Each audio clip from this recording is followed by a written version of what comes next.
ठंड और कोरोना के बीच देश भर में बीएसईबी इकलौती ऐसी एग्जामिनेशन बॉडी है जो परीक्षा आयोजित कराने जा रही है। परीक्षा के लिए तैयारियां पूरी हो गई है। कोरोना को देखते हुए मास्क के साथ अभ्यर्थियों को परीक्षा केंद्र पहुंचने के निर्देश दिए गए।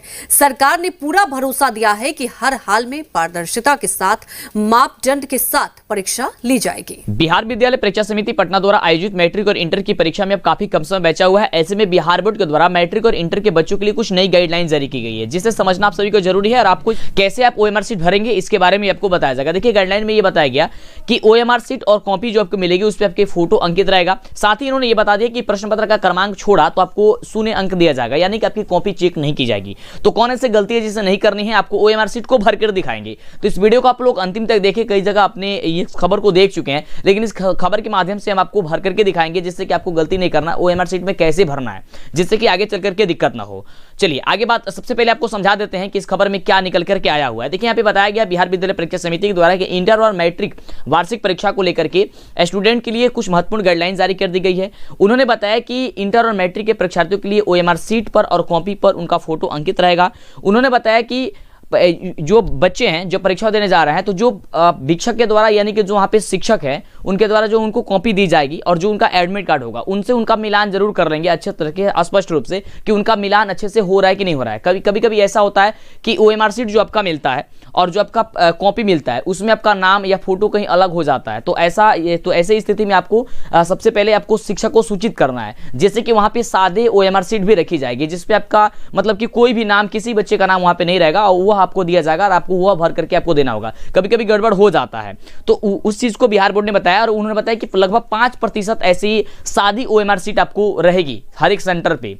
तो उस स्थिति में आपको वह सादे कॉपी दी जाएगी जब गड़बड़ होता है तब। गड़बड़ नहीं होता तब तो कोई दिक्कत नहीं है। यहाँ पे देखिए, बिहार बोर्ड ने साफ साफ ये बता दिया, तो आपको भर करके हम दिखा देते हैं। तो देखिए, बिहार बोर्ड ने यहाँ पे साफ साफ बता दिया कि प्रश्न पत्र का क्रमांक जो होगा वह उत्तर पुस्तिका पर नहीं भरने वाले परीक्षार्थियों की उस विषय की उत्तर की जांच नहीं की जाएगी।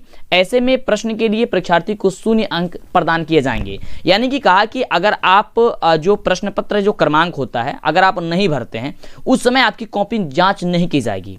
ओके, और जिसके कारण बच्चों को शून्य अंक भी मिल सकता है, यानी कि उनको नंबर नहीं दिया जाएगा। जब कॉपी नहीं जांच होगी तो फिर उनको नंबर नहीं मिलेगा। आइए आपको बताते हैं कि ओएमआर सीट को आप कैसे भरेंगे, जिससे कि आगे चल करके दिक्कत ना हो। लेकिन उसके पहले वीडियो को लाइक और चैनल को सब्सक्राइब करके अपने दोस्तों में शेयर कीजिए, जिससे कि ज़्यादा से ज़्यादा बच्चों के पास ये वीडियो जाए और उनकी भी जानकारी मिल जाए, जिससे कि आगे चल करके कोई भी गड़बड़ ना हो। अब आइए बताते हैं आपको ओएमआर सीट कैसे मिलेगी और किस प्रकार से क्या क्या आपको वहाँ पे भरना है। तो जैसे ही आप एग्जाम देने जाइएगा तो आपके सामने इस प्रकार से आपका ओएमआर सीट देखने को मिलेगा। यहाँ पे क्या चीज भरना है, क्या चीज गलती नहीं करना, ध्यान दीजिएगा।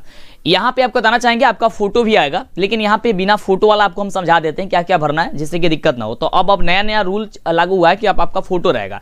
तो मान लीजिए साइड में कहीं पे भी आपका फोटो रह सकता है। फिलहाल जो भरना है उसे आप समझिए। यहाँ पे आपको विषय का नाम भरना होगा। अब यहाँ पे विषय यानी कि जिस सब्जेक्ट का आप एग्जाम दे रहे हैं वही सब्जेक्ट यहाँ पे आपको अंकित करना होगा। उसके बाद से यहाँ पे आपको एग्जाम बताना होगा कि आप वार्षिक एग्जाम दे रहे हैं या फिर कंपार्टमेंटल का एग्जाम दे रहे हैं, यानी कि एनुअल या फिर कंपार्टमेंटल। तो अगर आप वार्षिक एग्जाम दे रहे हैं, जैसे कि इस साल 2022 में एग्जाम दे रहे हैं, तो आपको वार्षिक पे टिक कर देना है। उसके बाद से यहाँ पे आपको सीटिंग पूछी जाएगी, यानी कि आपकी पाली, यानी कि कौन से पाली में आप एग्जाम दे रहे हैं। तो प्रथम पाली में दे रहे हैं तो प्रथम पाली पे टिक कर दीजिएगा। सेकंड पाली पे दे रहे हैं तो द्वितीय पाली, यानी कि सेकंड पाली पे आपको टिक यहाँ से कर देना है। आगे बात करते हैं तो यहाँ ध्यान दीजिएगा, यहाँ पे आपको आगे क्या भरना है। उसके बाद से यहाँ पे आपको देखने को मिलेगा विषय कोड। ठीक है, अब देखिए ये विषय कोड आपको भूलना नहीं है। विषय कोड कहाँ पे मिलेगा, तो जो आपका क्वेश्चन पेपर होगा उसके ऊपर कोने में ही लिखा हुआ मिलेगा। ठीक है, विषय कोड। जैसे कि बात करते हैं गणित विषय की, मैट्रिक के अगर बच्चे हैं तो गणित विषय में अगर प्रथम पाली होगा तो 110 मिलेगा, और अगर आप द्वितीय पाली होंगे तो 210 आपका विषय कोड रहता है। तो यहाँ पे आपको अगर प्रथम पाली में तो 110 यहाँ पे लिख दीजिएगा, और द्वितीय पाली में है तो आप यहाँ पे 210 अंकित कर दीजिएगा। उसके बाद से आपको क्या करना है, ध्यान दीजिए। उसके बाद से यहाँ पे आपको परीक्षा की तिथि पूछा जाएगा, यानी कि जिस दिन आपका एग्जाम है उस दिन आपको ये भर देना है। जैसे कि 17 फरवरी से आपका एग्जाम है, किसका, मैथ का, तो आपको यहाँ पे 17, यहाँ पे 02 और यहाँ पे 22 लिख देना है। ठीक है, इस प्रकार से आपको भर देना है। उसके बाद से ध्यान देंगे आपको क्या करना है।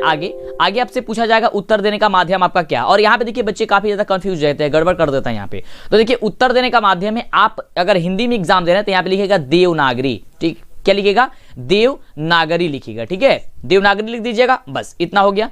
अब चलिए आगे, अगर आप इंग्लिश में देख रहे हैं, ठीक है, तो आपको रोमन या फिर इंग्लिश आपको लिखना होगा। उसके बाद से कह रहे हैं कि क्या लेखन लिपि उपलब्ध करवाया गया है या फिर नहीं है। यहाँ पे हाँ या नहीं में आप जब वहां पे एग्जाम में जाइएगा तो ये आपको टिक कर लेना है। अब चलिए, ये महत्वपूर्ण बातें यहाँ पे आप समझिएगा। सबसे खास से जरूरी चीज ये है, यहाँ पे आपको लिखा हुआ मिलेगा बिहार विद्यालय परीक्षा समिति पटना।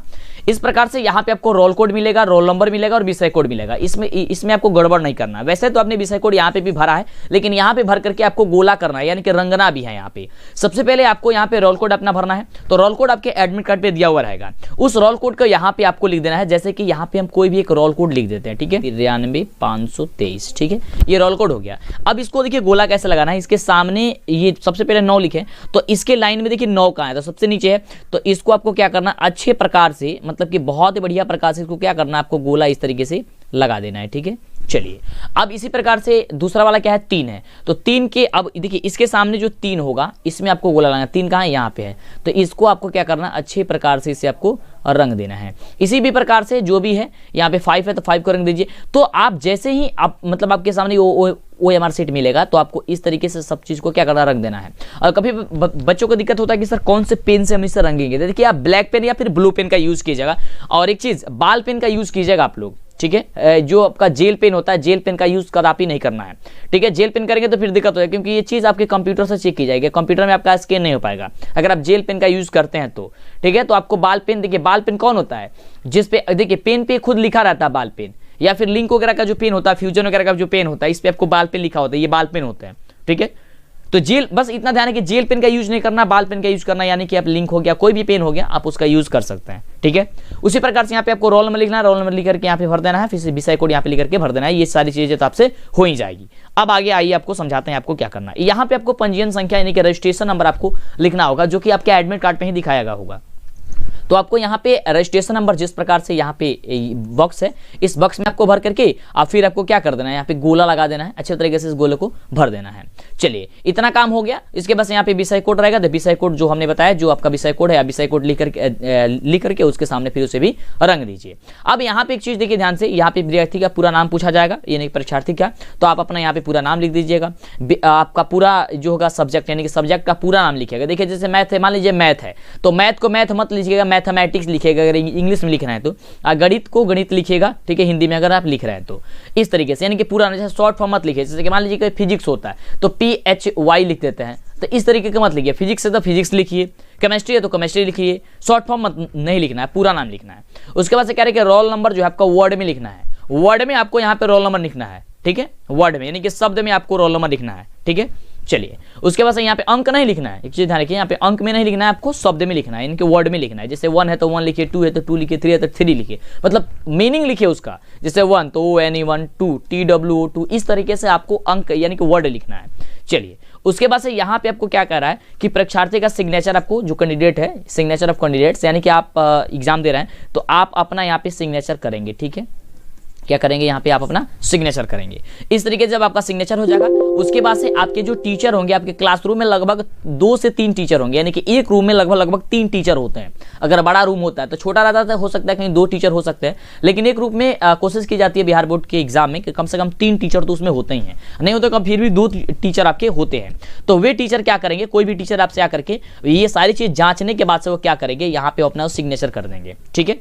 और यहाँ पे आपको केंद्र अधीक्षक का यहाँ पे मोहर भी रहेगा, आपको मोहर लगा हुआ, ठीक है।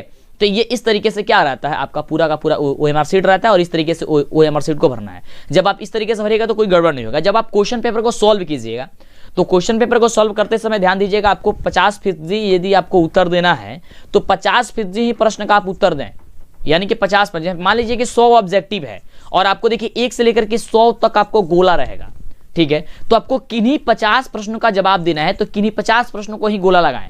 हो सकता है कि आप ज्यादा कर देते हैं तो ज्यादा का चेक नहीं होगा, क्योंकि कंप्यूटर क्या करेगा, जब भी आपका कॉपी जाएगा उसके अंदर स्कैन करने के लिए, तो 50 आपकी गोला लगाए हुए चीज को स्कैन कर लेगा, और 50 के बाद से कुछ भी आप किए हैं, भले आप 100 में 100 का नहीं रंग दे, उससे उसको मतलब नहीं है, उसके शुरू से लेकर के अंतिम तक 50 को वो ले लेगा, बाकी को छोड़ देगा। तो आपको 50 को ही सही सही से करना है, ठीक है। और आपके लिए तो सुविधा वाली चीज है कि आपको मात्र 50 क्वेश्चन को ही सॉल्व करना है, 100 पूछा जाएगा। तो इस तरीके से अगर कोई डाउट रहता, अगर आपको डाउट भी है तो वो देख आप हमसे पूछ लीजिए। और एक चीज, जो कॉपी कैसे, अब रहती बात ये कि सर कॉपी कैसे लिखनी है, जो कॉपी लिखने वाला है तो भरने वाला हो गया, कॉपी लिखनी कैसी है, तो कॉपी लिखने का हम वीडियो आपको पहले ही बना चुके हैं, वो वीडियो देख लीजिएगा, नीचे डिस्क्रिप्शन में उसका हम लिंक दे देंगे, ठीक है। तो इस वीडियो को ज्यादा से ज्यादा अपने दोस्तों में शेयर कीजिए, उन्हें बताइए, समझाइए क्या दिक्कत, मतलब ये सारी दिक्कत आपको नहीं होना चाहिए एग्जाम में, नहीं तो ये सारी दिक्कत हो जाएगी तो फिर दिक्कत हो जाएगा, सारा पढ़ा पढ़ाया, दिन रात का मेहनत जो होगा बर्बाद हो जाएगा। तो फिर मिलती इसी तरह कमाल वीडियो के साथ नेक्स्ट वीडियो में।